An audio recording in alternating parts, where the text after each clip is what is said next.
अगर जहाँ तक हम इसके इतिहास की बात करें तो इस किले को जो है बनवाया था मोहम्मद बिन तुगलक ने, जो कि तुगलक वंश के जो है दूसरे सुल्तान थे।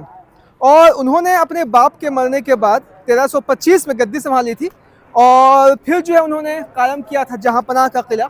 और साथ साथ में यहाँ पर उन्होंने कायम किया था तुगलकाबाद के सामने को एक्सटेंड करके उन्होंने कायम किया था आदिलाबाद फोर्ट का किला। और कई बुक्स का हमने यहाँ पर रेफ़र किया है दोस्तों। तो आज की इस वीडियो में हम रेफरेंस देना चाहेंगे मौलवी ज़फ़र हसन की जो बुक है, जो काफ़ी पुरानी किताब है। उन्होंने सारे मॉन्यूमेंट्स को लिस्ट आउट कर दिया है। इसके अलावा हम फॉरगॉटन सिटीज़ ऑफ दिल्ली, जो कि राना सफ़ी साहिबा के द्वारा लिखा गया, उसको भी रेफ़र कर रहे हैं। और साथ साथ में लूसी पिक दिल्ली, उसे भी रेफ़र कर रहे हैं। और इन तीनों की किताब को मिला करके हम आज इस कंक्लूज़न पे यहाँ पे पहुँचते हैं दोस्तों कि लूसी पिक के अनुसार इस किले को बनाया गया था मोहम्मद बिन तुगलक के द्वारा अपने रहने के लिए, जब उसने आदिलाबाद फोर्ट का काम स्टार्ट किया था। और फाइनली कहा जाता है कि इस किले को लोकल लोग जो हैं कहते हैं नाई का कोट यानी नाई का किला। लेकिन लूसी पिक ने मेंशन किया है कि इस किले को जो है नाई से लेना देना कुछ भी नहीं है। इसके अलावा अगर हम बात करें तो लोकल लोग इसे यानी कि मौलवी ज़फ़र हसन ने भी इस किले को जो मेंशन किया है वॉशरमैन्स फोर्ट यानी कि धोबी का किला, स्वीपर्स फोर्ट यानी झाड़ू मारने वाले का किला। तो इन सब नामों से जो है इस किले को कहा गया है। कार्ल स्टेफन का रेफरेंस उन्होंने लिया है, जहाँ पे कार्ल स्टेफन कहते हैं कि इस किले को राइट फोर्ट या एम्पेरर्स फोर्ट भी कहा जाता था। राना सफ़ी की भी अगर आप बुक पढ़ें तो वहाँ भी उन्होंने इस किले को मेंशन किया है, दाहिना किला, शहनशाही किला। तो आप देख सकते हैं कई सारे दिगर नाम जो है यहाँ पर इस किले को दिए गए हैं। फिलहाल यहाँ पे आप गड्ढे वगैरह देख सकते हैं। तो गुलफान भाई, इस गड्ढे के बारे में क्या कहना चाहेंगे आप? अभी हमने नोटिस नहीं करा, लेकिन कुछ जगह पे इस तरीके के गड्ढे हैं जिन्हें भर दिया गया है, और एक नहीं है, काफ़ी सारे हैं। जैसे आप एक ये देख रहे हैं, इसी लाइन में आप चलेंगे तो ये भी है, और थोड़ा आगे आप चलेंगे तो आपको और भी गड्ढे दिखेंगे। देखिए यहाँ से तो हॉल भी आपको दिख रहा है नीचे जाने का। ये देखिए, आप अगर देखेंगे तो नीचे का हॉल भी है, और ये ऐसा लग रहा है जैसे कुएं हैं और आपस में टच हैं तीनों। और सामने आप देखेंगे जो हमने आपको ऑक्टागोनल शेप में दिखाया था, उसमें देखिए सामने आर पार वो है। तो अब ये क्या चीज़ है, ये तो हम सिर्फ आइडिया लगा सकते हैं, बाकी क्या रहा होगा कोई कुछ कह नहीं सकते हैं। बाकी एक रास्ता वो भी है, जैसे सामने हम देखेंगे, हम इस वाले रास्ते से गए थे एक बार, वहाँ पे भी चल के देखते हैं।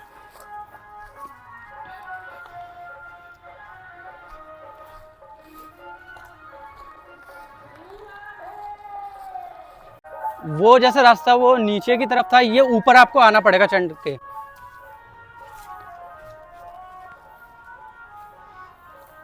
और ये एक तरीके से जैसे मकबरों में या मस्जिदों में तीन तरफ से रास्ता हुआ करता था, एक सामने, दो और तीन, और ये एक मेहराब दिख रही है आपको।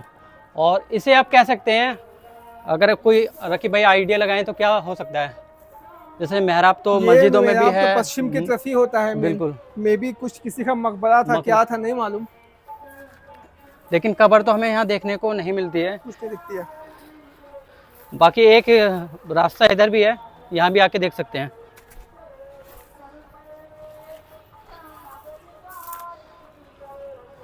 जैसे एक छोटा सा परिसर एक ये भी है, वो अलग था, ये अलग है। यहाँ से भी एक रास्ता आप इधर देखेंगे तो ये रास्ता इधर है, लेकिन ये सीधा जाता है जहाँ पे कंटेनर है, सामने कंटेनर है वहाँ जाता है, आप जैसे देख ही रहे हैं। और एक सामने रास्ता है वो जंगल की तरफ जा रहा है। एक बार देख लेते हैं वहाँ पे क्या हमें मिलता है, क्या पता नई चीज़ कुछ हमें वहाँ पे मिल जाए। ये कंप्लीट जंगल है भाई, ये कंप्लीट पूरा जंगल है, और ये रास्ता भी बाद में बनाया गया है। ये देखिए, ये पूरा जो है इस तरीके से है। और यहाँ पे भी अगर देखें तो यहाँ पर कुछ पत्थर, बड़े बड़े चट्टान जो यहाँ भी दिख रहे हैं। ये जैसे पहाड़ी की पूरी पहाड़ी है, और इस तरफ जो आएंगे ये भी मुझे पूरी पहाड़ी लग रही है। ये देखिए, ये पूरी पहाड़ी है, वहाँ तक आगे तक जा रही है इस तरीके से। तो यहाँ से ये पूरा जंगल है, जो किले का जो पार्ट है, हम उससे बाहर की तरफ आ गए हैं। तो ऐसा हो सकता है कि ये किला और भी बड़ा हो, लेकिन अभी जितना हमें मिलता है वो सामने की तरफ आप देख ही रहे हैं, ये यहीं तक है। तो उस साइड में तो कंप्लीट जंगल ही था दोस्तों, है ना। और इस किले को देख के ऐसा लगता है ना कि मोहम्मद बिन तुगलक के अंदर जो है किला बनाने का जुनून था। आदिलाबाद फोर्ट, जहाँ पनाह फोर्ट, नाई का कोट या धोबी कोट, जो भी कहिए। और इस स्ट्रक्चर को अगर हम फिर से देखें दोस्तों गौर से, तो ऊपर आप देख सकते हैं कुछ अवशेष, और ये साफ साफ दिख के लग रहा है ना कि ऊपर में गोल है ये, है ना, और ये कंप्लीट राउंड शेप में था।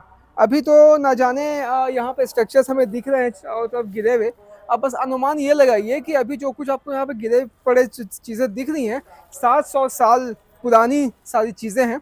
और अभी अभी जस्ट हमें जो है ना लाल बलुआ पत्थर का एक बड़ा ही इंटरेस्टिंग सा चीज़ यहाँ पे मिला है, गुलफान भाई ने खोजा है। तो अभी हम लोग आगे चलते हैं और आपको फिलहाल हम लोग दिखाते हैं जो मतलब ये लाल बलुआ के पत्थर जो हमें यहाँ पे दिख रहे हैं वो मैन असल आगे हम चलेंगे तो आगे और अच्छी तरीके से एक लंबी परत पूरी हमें मिलेगी, क्योंकि जितना आप यहाँ पे रिसर्च करेंगे उतनी नई चीज़ें आपको दिखेगी। जैसे इस तरीके का ये पत्थर आप यहाँ देख रहे हैं, आप ये पूरी लाइन यहाँ पे देखेंगे, ये देखिए, और पूरी एक लाइन है। और जिस तरीके से हम अनुमान लगा रहे हैं कि ये जो वॉल है, जैसे ऊपर ये परत दर परत है, तो हो सकता है कि इस पत्थर से ये एरिया कवर करा होगा।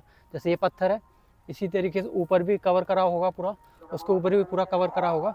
जैसे स्टार्टिंग में हमें एक पत्थर दिखता है, तो अब हम अनुमान लगा सकते हैं कि इन पत्थरों को ढका गया होगा लाल बलुआ पत्थर से। लाल बलुआ पत्थर से थोड़ा आगे भी चल के हम दिखा देते हैं। तो ये जो पूरा देख रहे हैं दोस्तों, ये कंप्लीट लाइनिंग यहाँ पे की गई है, कवर किया गया लाल बलुआ पत्थर से, और ये फाइंडिंग है हमारे गुलफान भाई की।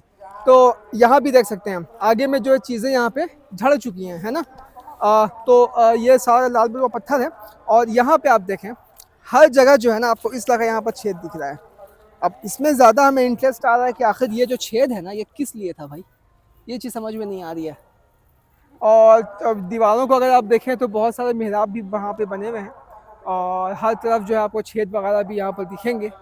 तो वाकई समझ में नहीं आता कि ये पूरा का पूरा ही जो है स्विमिंग पूल था, पानी के निकासी के लिए चीज़ें यहाँ पे होल वगैरह बनाए गए थे, क्या था।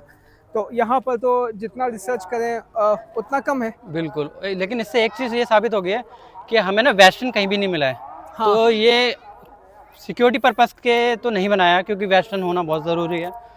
और जैसा ये एक बड़ा सा हमें ऑक्टोगोनल शेप जो दिखा है, इसके सामने भी आप ये देखेंगे पूरी एक चारों तरफ की लाइन है, मतलब ये पूरा राउंड के तरफ ऐसे घूमते हुए। ऐसा हो सकता है कि पानी के लिए निकलने के लिए सिस्टम हो, क्योंकि यही रास्ता आपको किले से बाहर भी ले जाता है। जैसे सामने आप देख रहे होंगे, देखिए वो सामने आप जो देख रहे हैं, ये सामने ये बिल्कुल बाहर किले के पानी निकालने के लिए सिस्टम होगा, और ये किले के चारों तरफ वॉल के अंदर है। जैसे हम वॉल के पास हैं और हम इसे महसूस कर सकते हैं कि ये मोहम्मद बिन तुगलक ने किस तरीके से बनाई होगी, और ना जाने कितने लोगों के इस पर हाथ लगे होंगे। अभी हम इस वॉल पे खड़े हैं, और जैसा आप देख सकते हैं ये पहले बनी है, उसके बाद इसे कवर करने के लिए ये बड़े बड़े जो पत्थर हैं, चाहे आप तुगलकाबाद फोर्ट देखेंगे, आदिलाबाद फोर्ट देखेंगे, उन सब के अंदर ये ऊपर से लगाया जाता था ताकि मजबूती इसमें बरकरार रहे। और बाकी क्या कहते हैं रकीब भाई? बाकी बस देख करके वाह वाह और वाह ही कह सकते हैं मोहम्मद बिन तुगलक को सलाम, जिसने किला के नाम पे जो पूरा किले को यहाँ पर बना दिया पूरे दिल्ली में, और आज हम इसे देखने के लिए आ रहे हैं। खुद तो गए, अपने साथ साथ पूरे रहस्य को भी छोड़ के वो चले गए बिल्कुल, हमारे लिए। हमने तो काफ़ी रिसर्च करा है, आप लोग भी आइए, एक्सप्लोर करिए इस किले को और देखें क्या इतिहास छुपा हुआ है इस किले के पीछे। तो इसी के साथ दोस्तों आज की वीडियो को हम लोग यहीं पे ख़त्म करते हैं। उम्मीद करते हैं कि इस नाई के कोट या धोबी का कोट या स्वीपर के फोर्ट या शहनशाही किला या दाहिना किला, किसी भी नाम से आप इसे पुकार सकते हैं, इसको देख के आपको काफ़ी मज़ा आया होगा। तो अब हम मिलते हैं आपके साथ एक और नई वीडियो में किसी नए जज्बे, नए इतिहास, नए जानकारी के साथ। तब तक के लिए जय हिंद, अल्लाह हाफिज़।